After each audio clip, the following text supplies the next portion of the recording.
My mother-in-law sent me daily passive-aggressive videos about being a better wife and housekeeper. She was crying when I gave her what she asked for. My mother-in-law Diane started sending me videos in January. Daily, sometimes hourly, always passive-aggressive. First one was about proper wives keeping clean houses, while I was at work, running her son's company. Next was about traditional cooking for your husband, then healthy meal prep for busy families, then how working mothers damage their children. Every single day. I asked my husband Brett to talk to her. Mom's just trying to help. She means well. She sent me 12 videos yesterday about how real wives iron sheets. So, maybe she has a point. Our sheets are wrinkled. I work 60 hours a week. When would I iron sheets? Brett shrugged.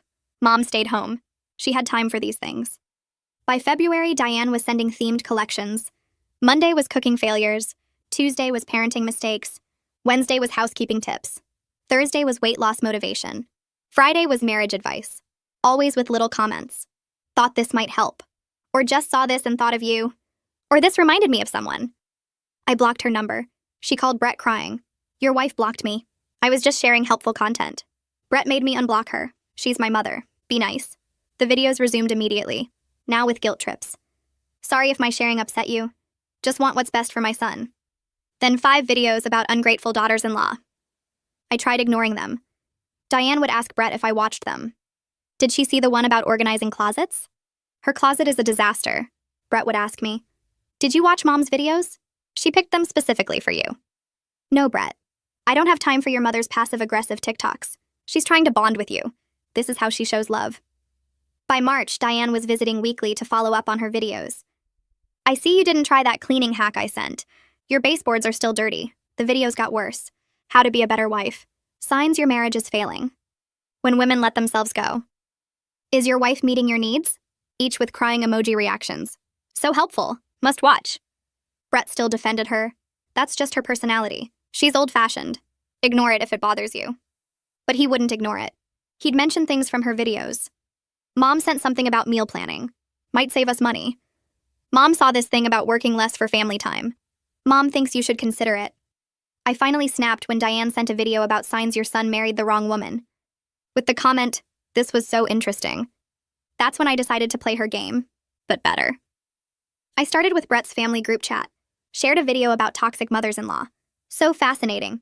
Really makes you think. Diane texted Brett immediately. Your wife is attacking me. Brett asked me about it. Just sharing content. Same as your mom. How is this different? It's directed at her. So is every video she sends me. Next, I started sending Diane videos. Daily, hourly, more than she sent me. Signs of narcissistic personality disorder. When grandparents overstep boundaries.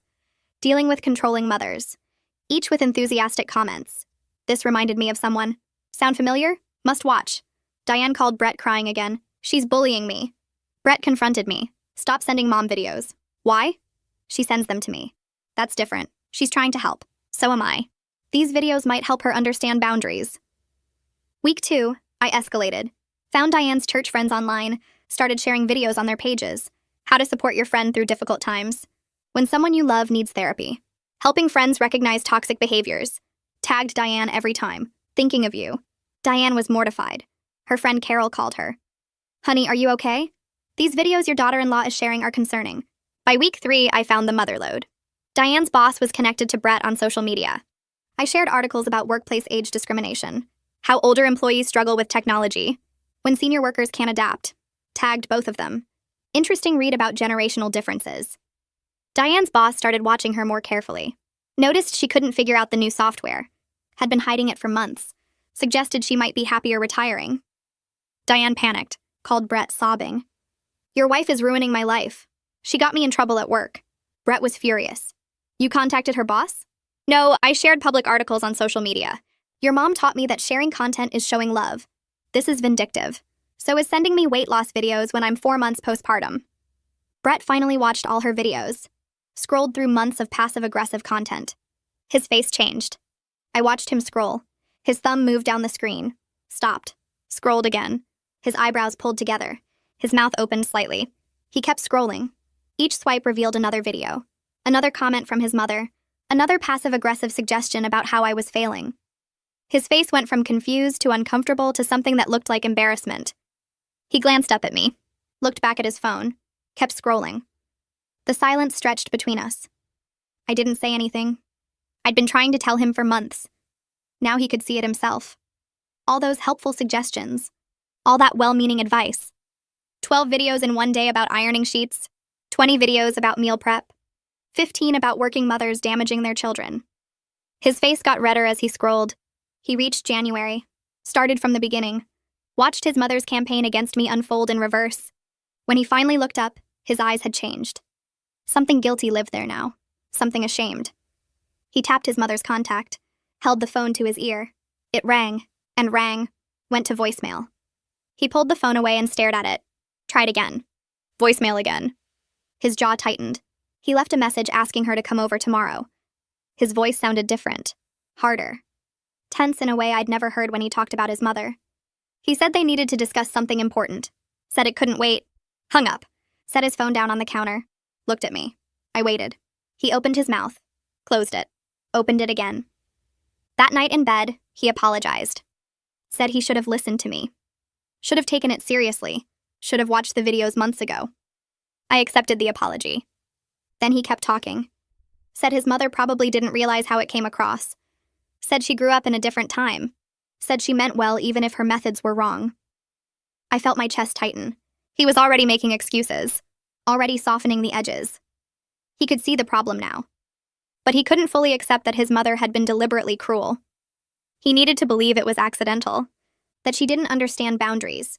That her intentions were pure even if her actions weren't. I turned away from him. Stared at the dark ceiling. Wondered if this confrontation would change anything at all. The doorbell rang at 9 the next morning.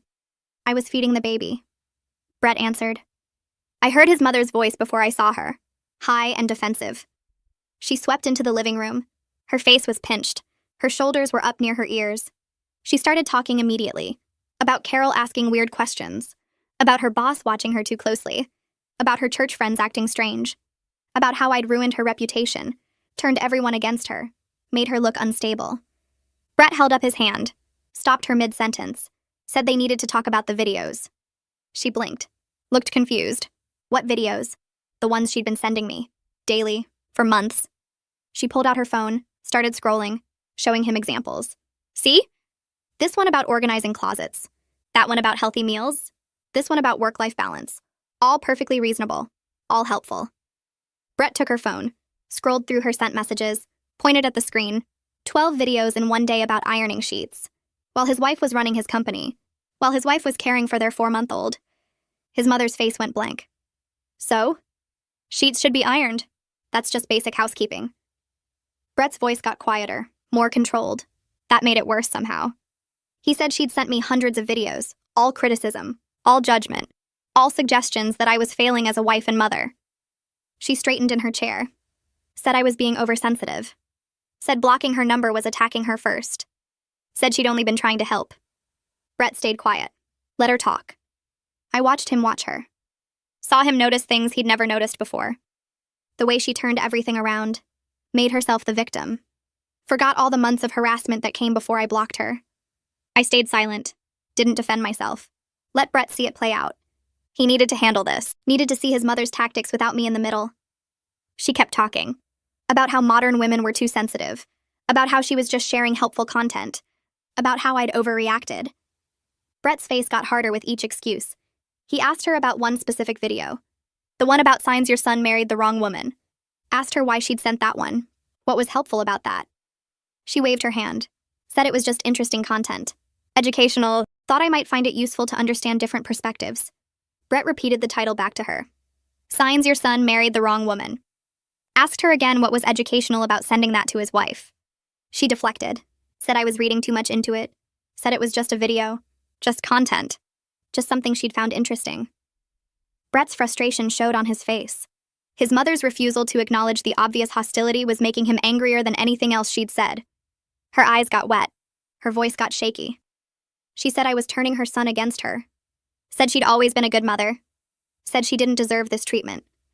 Said all she'd ever done was love her son and want the best for him. The tears came. Real tears.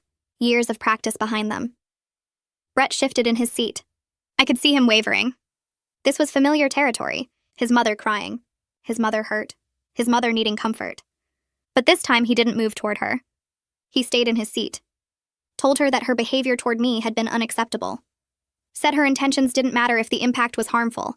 Said she needed to stop criticizing me. His mother's tears stopped. Her face went hard. She wasn't used to him standing firm. I finally spoke. Told her that sending weight loss videos to someone 4 months postpartum wasn't helpful. It was cruel. She looked genuinely surprised. Blinked at me. Said she'd been trying to help me feel better about myself. Thought I'd want to get back in shape.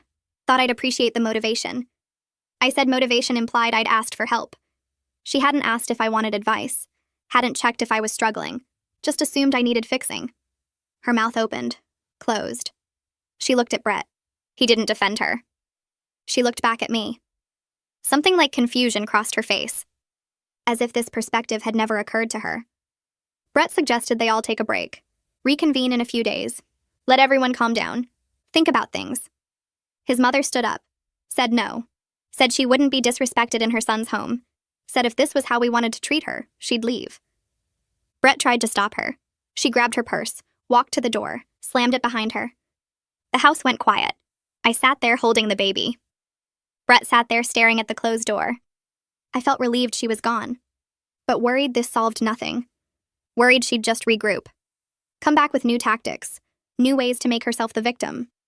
The confrontation had happened, but nothing had actually changed. Over the next week, my phone stayed quiet. No videos from Diane, no passive-aggressive messages, nothing at all. Brett's phone was a different story. He'd be sitting on the couch and his phone would buzz. He'd read the message and his jaw would tighten. Then another buzz. Then another. I asked to see them on the third day. He handed me his phone without a word. The messages were long. Paragraphs about how hurt she was, how she'd only ever wanted to help, how she devoted her whole life to being a good mother, how she didn't understand why sharing helpful information made her the bad guy, how modern daughters-in-law were so sensitive, how she'd raised Brett to be successful, and this was the thanks she got. Every message painted the same picture. Devoted mother being punished for caring too much. Brett scrolled through more. She'd sent him 23 messages in 3 days. I handed the phone back. He looked tired. She won't stop. I told him she was trying to make him feel guilty enough to force me to apologize. He knew, but knowing didn't make it easier. Harper caught me staring at my computer screen during our Tuesday meeting. The budget presentation was open, but I hadn't absorbed a single number. She waited until everyone else left the conference room. You okay? Everything all right at home? I gave her the short version. Mother-in-law sending daily critical videos. Me retaliating by doing the same thing back. Her workplace situation blowing up. Big confrontation that solved nothing. Harper nodded slowly. My mother-in-law and I went through something similar. Took us years to work out. She asked if I'd considered talking to someone professional about it. The stress was clearly affecting my work. I'd missed 2 deadlines last week. Had to redo a client proposal because I'd mixed up their numbers. Harper pulled out her phone, scrolled through her contacts. There's a therapist who helped me and my husband when things got bad with his family. Ivy Griffith. She specializes in family conflict stuff. Harper texted me the contact information. I stared at it. Therapy felt like admitting defeat, like I couldn't handle my own problems. But I'd also just sat through an hour-long meeting without hearing a word anyone said. I called Ivy's office that afternoon. Her receptionist had an opening Thursday at 2. I took it before I could change my mind. Told myself it was just one session. Just to get some tools for managing the situation. The guilt about Diane's workplace situation was eating at me. The constant tension with Brett was wearing us both down. I needed to figure out how to move forward without destroying everything. Thursday came too fast. Ivy's office was in a converted house downtown. Comfortable chairs, soft lighting. She was maybe 50. Calm presence that made the room feel safer. I sat down and everything spilled out. The videos starting in January. Brett's dismissals. My blocking her then being forced to unblock. The escalation through February and March. My retaliation campaign. The workplace consequences. The confrontation that changed nothing. Ivy listened without interrupting. Took occasional notes. When I finished, she was quiet for a moment. Then she asked what I wanted to happen next. I didn't know. I just wanted Diane to stop criticizing me, to acknowledge what she'd done was wrong. Ivy nodded. Those were reasonable wants. But I couldn't control whether Diane would ever acknowledge her behavior. I could only control my own actions and boundaries. She pointed out that my retaliation was understandable given months of harassment, but it wasn't sustainable. I couldn't spend my life matching every attack. I needed to focus on protecting myself rather than punishing Diane. That meant clear boundaries and consequences, not escalating warfare. Ivy brought up the workplace situation, asked how I felt about what happened to Diane. I admitted I felt guilty. I'd deliberately exposed her struggles, made her vulnerable at work. Ivy listened. Then she pointed out that Diane's boss had noticed existing performance issues. She'd been hiding her inability to learn new software for months. My posts might have drawn attention to the situation. But the actual consequences came from Diane's own workplace struggles. I'd exposed a vulnerability, but I hadn't created it. We talked about the difference between protecting myself and actively trying to harm someone. My initial retaliation with videos was defensive, showing Brett and Diane how it felt. The workplace stuff crossed into offensive territory, deliberately trying to damage her. Ivy asked if that action had made me feel better. It hadn't. I'd felt powerful for maybe a day. Then just guilty and worried about what I'd started. She suggested that told me something important about what kind of person I wanted to be in this conflict. Brett visited his mother alone on Saturday. He'd been trying to talk to her all week. She'd finally agreed to meet him. Just him. Not me. He was gone for 3 hours. I fed the baby, did laundry, tried not to check my phone every 5 minutes. When Brett came home, his face was tight. How'd it go? Not great. He sat down heavily on the couch. She spent the whole time listing your faults. How you don't keep the house clean enough. How you work too much. How you're not the wife she hoped he'd marry.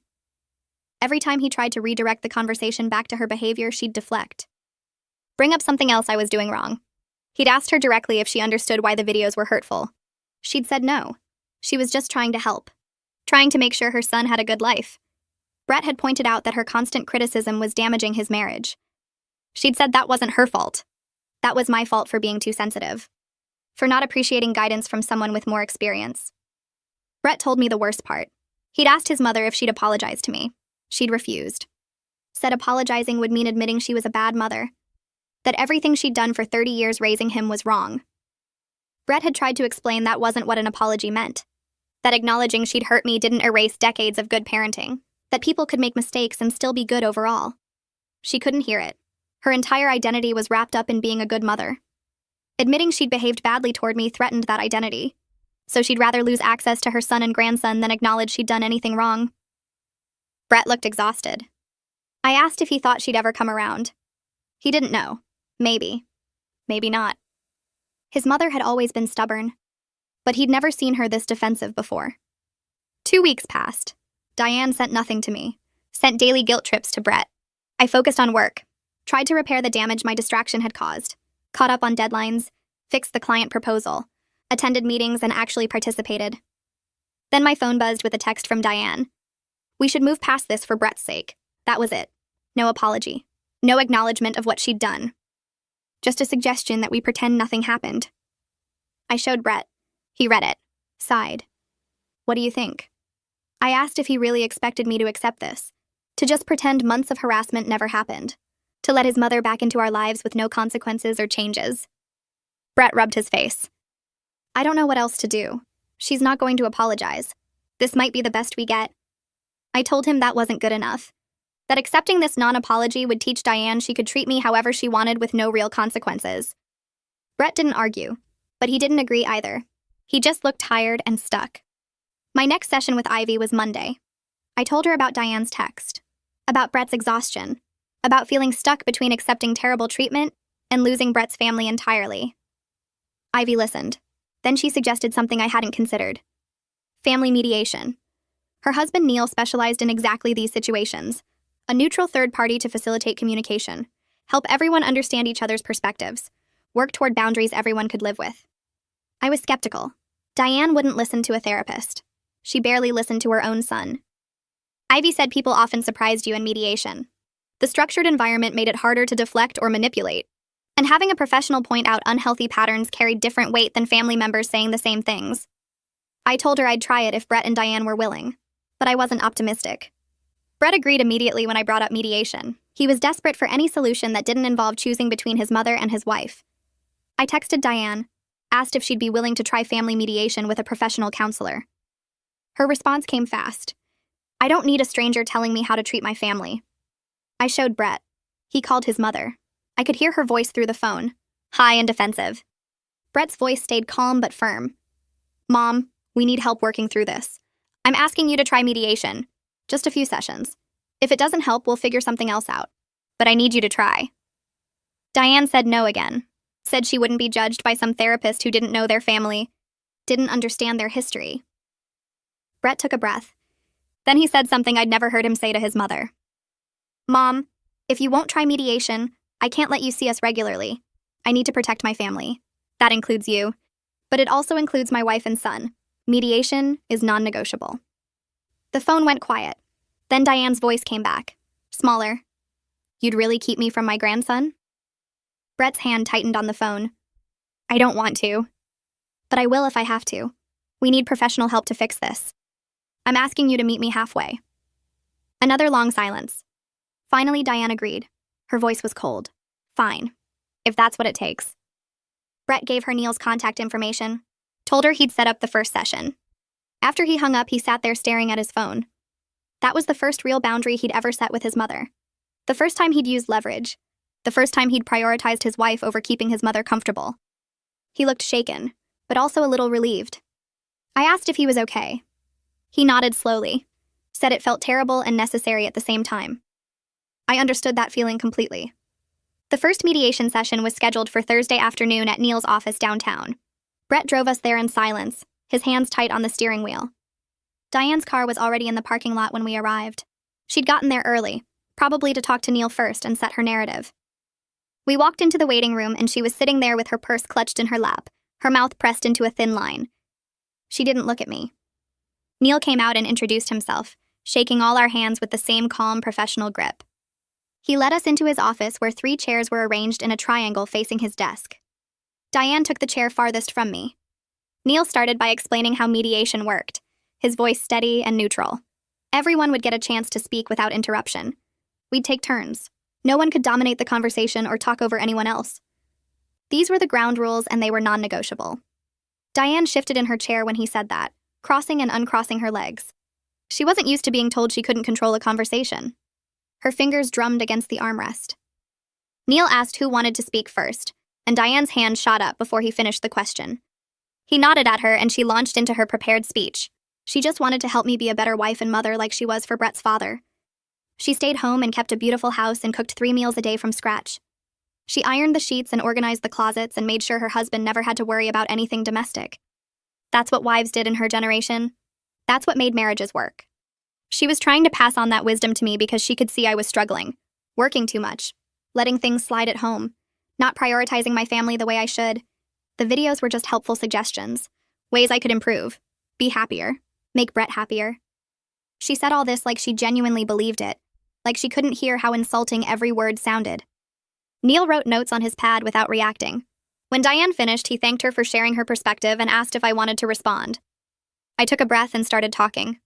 Told him about the 12 videos in one day about ironing sheets, about the weight loss videos 4 months postpartum, about the constant criticism of my housekeeping while I was running a company and caring for a newborn. How every single day brought new messages about how I was failing as a wife and mother. How it made me feel worthless and inadequate during the most difficult time of my life. How I started dreading my phone notifications because they were always another attack disguised as help. Diane's face showed genuine confusion while I talked, like she was hearing a completely different story than the one she remembered. She shook her head slightly, her eyebrows pulled together. Neil set down his pen and looked at Diane. He explained that impact matters more than intention. Even well-meaning advice becomes harassment when it's constant and unwanted. When someone tells you to stop and you continue anyway, that's not helping anymore. That's controlling. Diane sat up straighter and argued back. Young women today are too sensitive. They can't handle any guidance or criticism. They think they know everything, but they're making mistakes that could ruin their marriages. Someone needs to tell them the truth. Her generation understood sacrifice and duty. They didn't need constant praise and validation. They just did what needed to be done. Brett finally spoke up, his voice quiet but firm. He told his mother that her old-fashioned views didn't give her the right to criticize me every single day. That her idea of a proper wife wasn't his idea of a proper wife. That he married me because he wanted a partner who challenged him and built a career and had her own ambitions. Not someone who stayed home ironing his sheets. That he was happy with our marriage exactly as it was. Diane turned to look at her son with her mouth slightly open, betrayal written across her face. She'd expected him to support her version of things, Expected him to agree that I needed fixing. Instead, he was taking my side in front of a stranger. Her eyes got watery, but she didn't cry. Just sat there looking wounded and confused. Neil let the silence sit for a moment before speaking again. He gave us homework for the next session. Everyone needed to think about what boundaries would help us move forward. What rules would make it possible for us to have a relationship without constant conflict? He wanted us to write them down and bring them next week. Diane stood up as soon as he finished talking. She grabbed her purse and walked out without saying goodbye to either of us. Didn't even look back. Brett sagged in his chair like someone had cut his strings. He looked completely exhausted, dark circles under his eyes I hadn't noticed before. We thanked Neil and scheduled the follow-up session for the next Thursday. In the car, Brett didn't start the engine right away. He just sat there staring at the dashboard.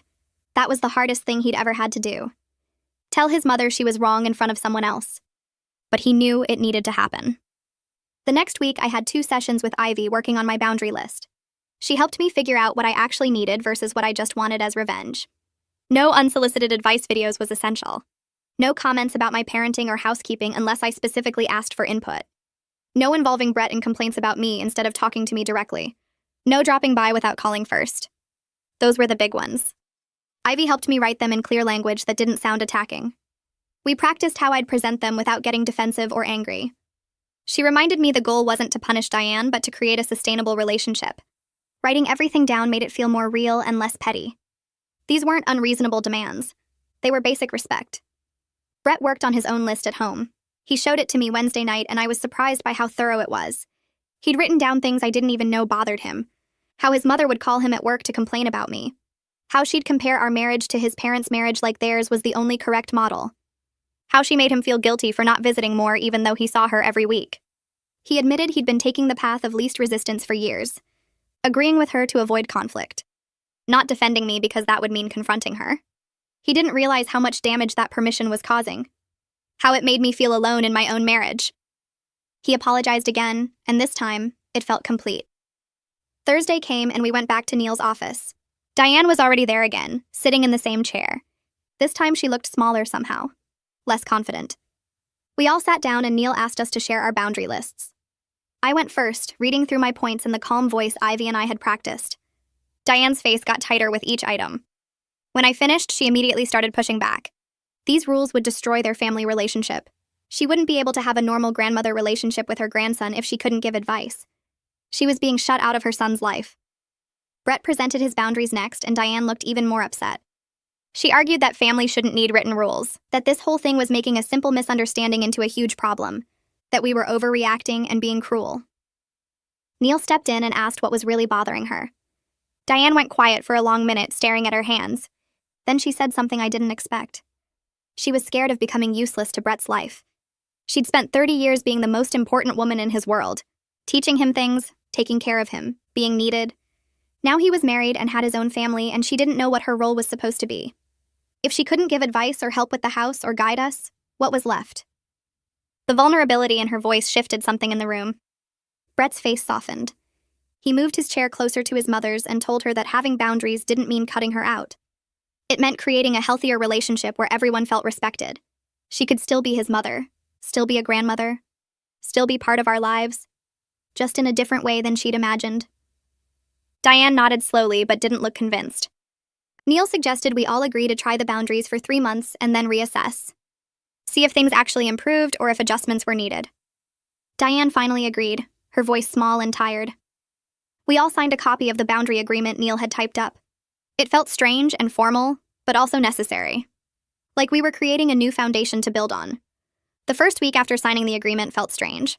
No videos appeared on my phone, no comments about my housekeeping. Diane came to Sunday dinner and actually asked about my work projects instead of criticizing them. She talked about her own job stress with the new software system. She mentioned a book she was reading. She played with the baby without once suggesting I was doing something wrong. Brett kept glancing between us like he expected an explosion that never came. I caught myself waiting for the other shoe to drop. Week 2 was more of the same. Diane brought dessert to dinner without commenting on my cooking. She asked if I needed anything from the store when she went shopping. She showed me pictures from her friend's birthday party. Normal grandmother things, normal mother-in-law things. I started to relax a tiny bit. Maybe this could actually work. Then my phone buzzed during a work meeting. Video notification from Diane. My stomach dropped. I opened it later in my office. Baby organization hacks. Little plastic bins for all the supplies. Color-coded labels. The comment said, "Just thought this was interesting." My hands shook as I typed back. "Per our agreement, I'd prefer you not share videos." I hit send before I could second-guess myself. 3 dots appeared immediately, then disappeared, then appeared again, then my phone started ringing. Brett's number. I let it go to voicemail. Listened to the message 5 minutes later. His voice was tight. "Mom's upset. Says you're being unreasonable about one innocent video. She was just trying to help. Can you please just let this one go? It's such a small thing." The old pattern trying to reassert itself. I texted back instead of calling. She agreed to boundaries. This violates them. Not negotiable. Brett called again. I didn't answer. He texted. "She's crying. Says she can't do anything right. Says you're making her walk on eggshells." I felt the familiar guilt trying to creep in. Pushed it away. Texted back. She signed an agreement. First violation in 2 weeks. Boundary stands. My phone stayed quiet for 20 minutes. Then Brett texted. Told her she needs to respect the boundaries. She's not happy. I exhaled slowly. Typed back. "Thank you. That must have been hard." His response came fast. "Yeah." She hung up on me. The next 4 days were silent. No texts from Diane, no calls. Brett mentioned she wasn't answering when he tried to check on her. He got quiet and withdrawn. Picked at his dinner. Checked his phone constantly. I could see the stress eating at him. The lifetime of conditioning that made his mother's approval feel necessary for survival. But he didn't ask me to apologize. Didn't suggest I reach out first. Just dealt with his own discomfort without making it my problem. On day 5, Diane texted Brett about something unrelated. Casual question about his work schedule. No mention of the video or the boundary. Brett relaxed visibly when he saw it. Sunday dinner came and Diane showed up exactly on time. She greeted Brett warmly. Picked up the baby and cooed at him. Talked to Brett about his week. I might as well have been furniture. She answered when I spoke directly to her. Short, polite responses. Then turned back to Brett. It wasn't hostile exactly, just cold. Like I was a roommate she tolerated rather than family. Brett noticed. Kept trying to pull me into conversations. Diane would give minimal responses and redirect to him. After she left, Brett apologized. Said she was being childish. I told him it was fine. Better than constant criticism. At least this I could handle. My next session with Ivy, I told her about the cold shoulder treatment. She asked how it made me feel. Frustrated. Like I'm being punished for having boundaries, but also relieved that at least she's not attacking me. Ivy nodded. You can't control whether she likes you. Only whether you allow her to mistreat you. The goal isn't a warm relationship. It's a functional one with mutual respect. Sometimes that's the best you can get. I thought about that a lot over the next few weeks. Diane stayed cool but polite. The boundaries held. No more videos, no more criticism, just distant civility. At work, Harper stopped by my office with coffee. You seem less stressed lately. Everything okay with the mother-in-law situation? I gave her the short version. Mediation. Written boundaries. Diane following them but giving me the cold shoulder. Harper laughed. Took me 5 years to get to that point with my in-laws. You're doing better than most. 3 months after we signed the agreement, Neil scheduled a check-in session. We all sat in his office again. Same chairs, same tense atmosphere. Neil asked Diane how the boundaries were working for her. She took a long breath. Harder than I expected. I have to stop myself from sharing things constantly. From giving advice when I see something that could be done better. It goes against every instinct I have as a mother. Neil looked at her and asked if she understood why the constant videos had been hurtful. Diane took a deep breath. She said something about respecting different parenting styles and how everyone raises their children differently. The words sounded practiced, like she'd written them down and memorized them. But it was something. 3 months ago, she'd been completely denying she did anything wrong. Now she at least acknowledged there were different ways to do things. I watched her face as she spoke. She believed what she was saying. Sort of. Enough to say it out loud anyway. Neil nodded and turned to me. Asked how I felt about Diane's progress with the boundaries. I told him Diane had mostly followed them. Family dinners had been more pleasant without the constant criticism hanging over everything. Diane's eyes widened slightly, like she expected me to find new things to complain about, to list all the small ways she'd failed. I could see her shoulders tense waiting for it, but I didn't have a list. Things actually had been better.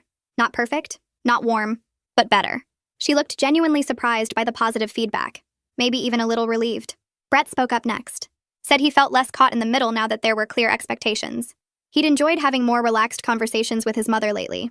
Conversations that weren't focused on my perceived failures as a wife and mother. Diane's face changed when he said that. Something clicked. Her criticism of me had been poisoning her relationship with her son. All those videos and comments had pushed him away instead of bringing them closer. She sat very still processing this, her hands folded tightly in her lap. Neil asked what we wanted moving forward. Brett and I had talked about this already. We agreed to continue the boundaries without an end date. They could be adjusted if everyone agreed to the changes. Diane asked if eventually we could be closer once enough time passed. Her voice was quiet, almost vulnerable. I told her honestly that it depended on whether the respect continued. If she could maintain boundaries long term. If she could see me as a person instead of a project to fix. Diane nodded slowly. Didn't argue, didn't make excuses. After the session ended, we walked out to the parking lot together. Diane asked if she could hold the baby for a while. I handed him over without the usual anxiety twisting in my stomach, without mentally preparing for whatever criticism might follow. She took him and cooed at him, made silly faces, talked to him in that high-pitched voice people use with babies, didn't say one word about his outfit, didn't mention his feeding schedule or sleep routine, didn't compare him to how Brett was at this age, just enjoyed her grandson. It felt like a real victory. Small but significant. Over the next month, Diane settled into the new normal. Our relationship stayed somewhat distant and formal. She was polite at family dinners, asked about work without suggesting I should quit, talked about her own life more. Occasionally, she'd share actually helpful information when I specifically asked for advice about something, but she waited to be asked now. Didn't volunteer unsolicited opinions about everything I did wrong. The dinners became almost comfortable. Brett looked more relaxed at them, less tense waiting for conflict. Diane's workplace situation got better too. She took a technology training course her boss recommended, learned the new software she'd been struggling with, stopped bringing up my role and exposing her struggles. I still felt some guilt about that whole situation, about tagging her boss in those articles about older workers. But I recognized it wasn't entirely my fault either. She had been hiding her technology problems for months. I just brought existing issues to light. The guilt sat there in the background, but didn't consume me anymore. Brett and I developed a better system for handling his mother. After each family dinner, we'd check in with each other, discuss any boundary concerns before they built up into resentment, talk about small things when they were still small. This prevented the pattern from before where I felt unheard and was ignored until I exploded. Brett got better at listening, at taking my concerns seriously instead of dismissing them, at seeing his mother's behavior more clearly. The communication between us improved dramatically. We felt like a team again instead of opponents. I gradually reduced my therapy sessions with Ivy from weekly to monthly. The family situation had become more manageable, less crisis and more maintenance. Ivy reminded me during our last weekly session that boundaries need consistent upkeep, that I shouldn't feel guilty about enforcing them when necessary. That maintaining boundaries wasn't mean or petty. It was healthy. Self-preservation. She told me I could always come back to weekly sessions if things got difficult again. But for now, monthly check-ins seemed appropriate. 5 months after the initial confrontation, Diane brought something up at family dinner. She'd been thinking about how she was raised. Very strict rules about women's roles, about what wives and mothers were supposed to do and be. Maybe those ideas didn't fit modern families. Maybe her mother's way wasn't the only right way. It wasn't a full apology, wasn't a complete acknowledgement of everything she'd done wrong, but it showed some self-reflection, some willingness to question beliefs she'd held her entire life. Brett and I exchanged glances across the table. This was progress, real progress, more than we'd expected. Brett started meeting his mom for lunch every other week, just the two of them at different restaurants around town. No agenda about our household or my shortcomings. They talked about her hobbies instead. She'd taken up pottery classes after work, started volunteering at the animal shelter on weekends. Brett came home from these lunches looking lighter somehow. Told me about Diane's stories from her job, about the difficult coworker she'd been dealing with, about her plans to visit her sister next month. Normal mother and son conversations that didn't revolve around fixing me. I realized one Thursday afternoon that I hadn't checked my phone anxiously in weeks. No dread about incoming videos, no stomach tightness when notifications appeared. Family dinners felt manageable now instead of exhausting. I could sit at Diane's table without my shoulders tensing up, without mentally preparing for criticism about the casserole I brought or my outfit choice or how I was holding the baby. The absence of that constant pressure changed everything, made me breathe easier around her, made me actually listen when she talked instead of waiting for the next attack.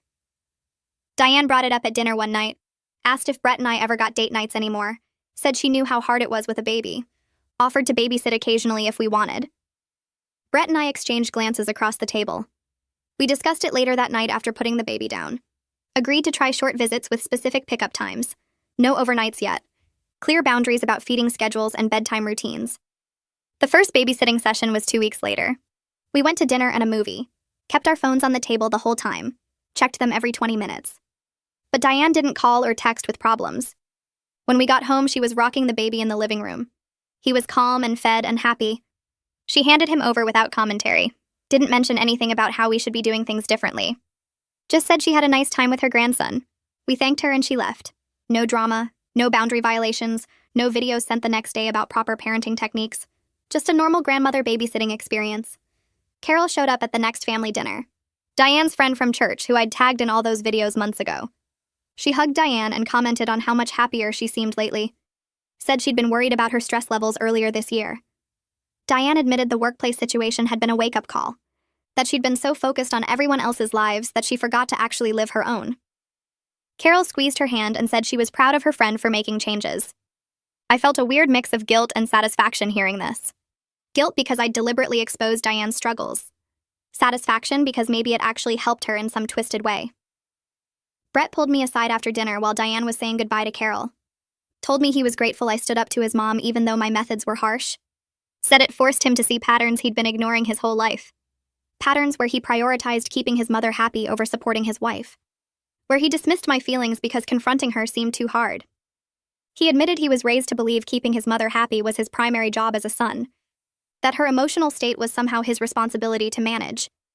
He was learning that wasn't healthy for anyone. I told Brett my revenge campaign was petty, that I could have handled things more maturely. But I didn't regret forcing the confrontation because nothing else was working. He'd ignored me for months while I suffered through daily harassment. Sometimes you have to fight fire with fire to make people notice the flames. We agreed we were both learning better ways to communicate, better ways to set boundaries and respect them, better ways to be a team instead of opponents. 6 months passed since we first established boundaries with Diane. Our relationship stayed somewhat cool but functional. She knew the rules now, knew the consequences if she crossed them. She slipped up occasionally, sent a video about meal planning or shared an article about working mothers. But she caught herself quickly when reminded, apologized without the dramatic tears and guilt trips. The boundaries held because we enforced them consistently. Diane surprised me one afternoon with a text. Asked if I wanted to get coffee sometime. Just the two of us. Said she'd like to get to know me better outside family obligations.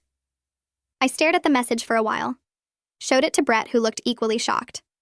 I was skeptical about the whole thing. Wondered if this was some new strategy to get around the boundaries. But I was also curious. Curious if we could build any kind of real connection. We met at a coffee shop the following Saturday. The conversation was awkward at first. Long pauses where we both sipped our drinks. But Diane asked about my work. Actually listened to my answers instead of interrupting with criticism or suggestions. She shared stories about her own career struggles, about being one of the few women in her department when she started, about dealing with bosses who didn't take her seriously. I saw glimpses of an actual person behind the critical mother-in-law mask, someone with her own frustrations and dreams and disappointments. We didn't become best friends over coffee, didn't suddenly have this warm bonding moment, but it was civil, almost pleasant, a start toward something resembling mutual respect. I didn't expect Diane and I would ever be close. Probably wouldn't call each other just to chat or go shopping together. But maintaining a respectful relationship where she saw me as a full person felt achievable now. Not just her son's wife who needed constant correction, not just the daughter-in-law who didn't measure up to her standards, but an actual individual with my own life and career and valid choices. That felt like enough. A few weeks after our coffee meeting, Brett mentioned something while we were cleaning up after dinner. He said family gatherings felt lighter now, different. Like he wasn't constantly waiting for his mother to say something critical about me or our house or how we were raising the baby. He stopped loading the dishwasher and looked at me, said he was grateful I pushed for change even when it got ugly. That he understood now why I had to fight back the way I did. The short-term conflict led to something better for all of us. I told him I appreciated hearing that. It helped knowing he finally saw what I'd been dealing with all those months. We finished the dishes together without saying much else, but it felt comfortable. Like we were actually on the same team now instead of opponents trying to keep his mother happy. The baby started saying his first words around that time. Mama and Dada and something that sounded like ball. We had Diane over for dinner the night he said Dada 3 times in a row. She clapped her hands and got down on the floor with him, made silly faces until he laughed and tried to say it again. No comments about how Brett talked earlier at this age, no suggestions about speech development or baby sign language. She just enjoyed watching her grandson figure out words. Brett caught my eye across the room and smiled. This version of his mother felt like someone we could actually have in our lives. Someone who could be a grandmother without turning every moment into a lesson or competition. I realized later that week while folding laundry that our situation would never be perfect. Diane and I would probably never be close. She'd slip up sometimes and send a video or make a comment about something I was doing wrong. But we'd built something that worked, a family setup where everyone's boundaries got respected most of the time. Where conflicts got handled through actual conversations instead of passive-aggressive videos and social media campaigns. That felt like winning even if it wasn't some fairy tale ending where we all loved each other. We could exist together without constant tension. That was enough. The holidays approached faster than I expected. Halloween decorations went up in the neighborhood and stores started playing Christmas music. I caught myself actually looking forward to Thanksgiving dinner with Diane instead of dreading it. We had tools now. Clear boundaries everyone understood. Ways to handle problems if they came up. Brett and I were stronger together after fighting through all this. Our relationship with Diane was stable and respectful, even if it wasn't warm. Life felt genuinely better. Not perfect, but better. And that was more than I'd hoped for back in March when I was drowning in passive-aggressive TikToks about being a proper wife.